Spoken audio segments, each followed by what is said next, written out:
Bonjour à tous, aujourd'hui nous traitons du thème 1 de géographie, la métropolisation, un processus mondial différencié.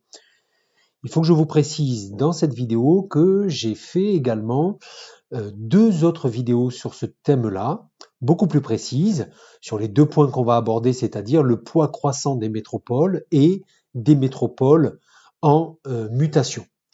Donc, si vous avez besoin de plus d'informations, puisque l'enseignant peut traiter soit le thème en entier, soit chacun des chapitres, vous pouvez aller voir ces deux vidéos que je vous mettrai dans la description. Donc, on va s'interroger sur comment la métropolisation, qui est un processus différencié dans le monde, aboutit à la recomposition des espaces urbains. D'abord, voyons le poids croissant des métropoles dans le monde. Petit 1, l'urbanisation, un phénomène planétaire. Et tout d'abord, l'explosion urbaine dans le monde.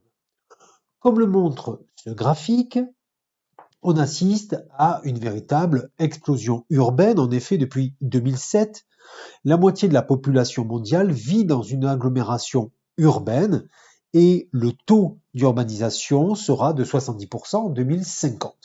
On rappelle que le taux d'urbanisation, c'est la part de la population vivant dans une ville par rapport à la population totale. Le taux d'urbanisation étant exprimé en pourcentage. Cette explosion urbaine est quand même un phénomène différencié dans le monde. On peut opposer de manière assez schématique le nord et le sud. Dans les pays du Nord, le taux d'urbanisation est élevé, de l'ordre de 76%, tandis que dans les pays du Sud, la population rurale est encore majoritaire, mais bien entendu, cette population passe rapidement à une population urbaine. Au point que l'on parle parfois d'ailleurs de transition urbaine. Les formes de l'urbanisation maintenant. Alors, ces formes de l'urbanisation prennent des processus divers, mais on peut les regrouper quand même sous la forme de la périurbanisation. C'est-à-dire qu'on a un phénomène massif d'étalement urbain, qui est appelé aussi la périurbanisation, qui donne naissance alors à une couronne périurbaine qui entoure l'agglomération. Dans cette couronne périurbaine, les types d'habitats sont différents. Il peut s'agir d'habitats pavillonnaires, individuels, que ce soit au nord ou au sud, ou cette couronne peut également intégrer des espaces plus défavorisés dans les pays en développement. Toujours dans ce petit 1 sur l'urbanisation et le phénomène planétaire, on peut voir l'émergence des villes géantes, ce qu'on appelle les mégapoles. Alors, les mégapoles, ce sont des agglomérations regroupant plus de 10 millions d'habitants. Aujourd'hui, c'est un phénomène essentiellement des pays du Sud. Sur 35 mégapoles dans le monde, seuls 7 se situent dans les pays du Nord. Bien sûr, l'émergence de ces villes géantes, avec des concentrations de population aussi fortes, pose d'importants problèmes en termes d'infrastructures urbaines, que ce soit les infrastructures de transport, d'adduction d'eau, etc. Petit 2, le phénomène de la métropolisation. On peut voir d'abord les caractéristiques actuelles de la métropolisation, en rappelant que la métropolisation, c'est la concentration des hommes, des richesses et des fonctions de commandement dans certaines agglomérations du monde. Alors, ces fonctions de commandement sont très diverses. On peut relever les fonctions politiques, les fonctions économiques, par exemple ces métropoles, ces grandes villes qui accueillent les sièges sociaux des plus importantes entreprises de la planète, des fonctions financières, accueillent des grandes bourses mondiales par exemple, mais également des fonctions culturelles. On peut donner l'exemple de musées d'envergure mondiale. Ce phénomène de métropolisation aboutit à la diversité des métropoles. En effet, certaines métropoles produisent des richesses équivalentes à celles d'un pays. D'ailleurs, la richesse urbaine est mesurée par le PUB, le produit urbain brut.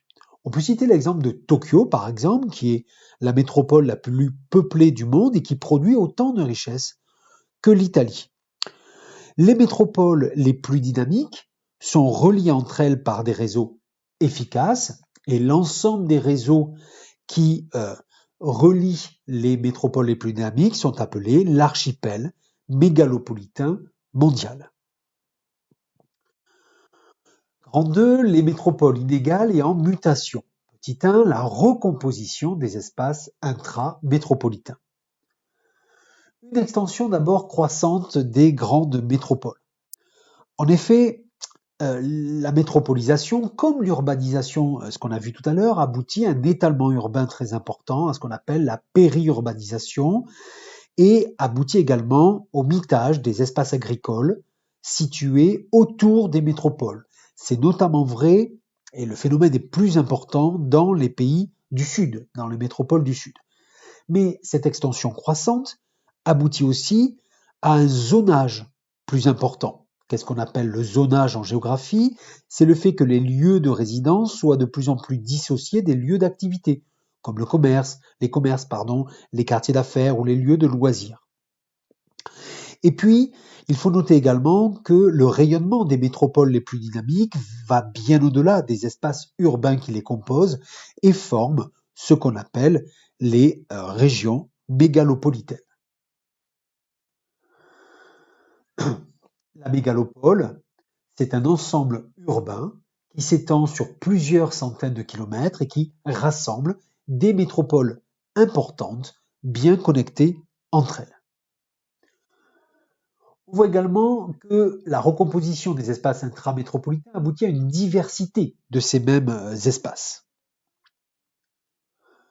En effet, on a à la fois des centres extrêmement dynamiques qui concentrent les fonctions de commandement. Ces centres dynamiques apparaissent sous l'apparence d'une architecture très moderne, voire futuriste, notamment dans les quartiers d'affaires, ce qu'on appelle les CBD. Et puis, il y a les périphéries. Alors, les périphéries qui ont essentiellement une fonction résidentielle ou commerciale et qui ont des formes d'habitat très variées. Ce qu'on peut constater dans ces périphéries, c'est que dans certaines métropoles très dynamiques, on va avoir de nouveaux centres urbains qui apparaissent dans la périphérie, qui vont regrouper des fonctions industrielles et tertiaires et qui sont bien connectés à la métropole. C'est ce qu'on appelle les edge cities. Je vous ai mis la définition des centres fonctionnels tertiaires et industriels qui émergent dans les périphéries des métropoles. Alors, cette diversité aboutit, petit 2, à la fragmentation des espaces urbains. En effet, les espaces urbains sont différenciés par des formes d'habitat particulières, par les populations qui y vivent, leur niveau de vie par exemple, mais également par les activités que l'on peut y trouver. Les contrastes sociaux sont de plus en plus marqués dans les villes. Par exemple, un tiers des urbains habitent des bidonvilles ou des quartiers insalubres. On peut noter quand même une diversité des situations entre le nord et le sud. En effet, les contrastes sociaux sont globalement plus marqués dans les pays en développement. On voit apparaître notamment des gated communities, c'est-à-dire des lotissements résidentiels fermés et sécurisés, souvent situés à la périphérie. Donc, il y a parfois une opposition entre ces gated communities et des bidonvilles, par exemple, dans des villes comme Sao Paulo, et on aboutit à une ségrégation socio-spatiale, c'est-à-dire une organisation de la ville en quartiers séparés selon les conditions sociales des habitants. Voilà, c'est la fin de cette vidéo. J'espère qu'elle vous a été utile. N'oubliez pas que si vous avez besoin de plus de précision, que si vous avez fait dans vos cours 2 chapitres différents, j'ai déjà fait les vidéos dessus. Vous pourrez bien sûr les retrouver. Vous pouvez vous abonner à la chaîne pour ne pas manquer de vidéos de cours, d'entraînement, de méthode. Et vous pouvez bien sûr laisser un commentaire.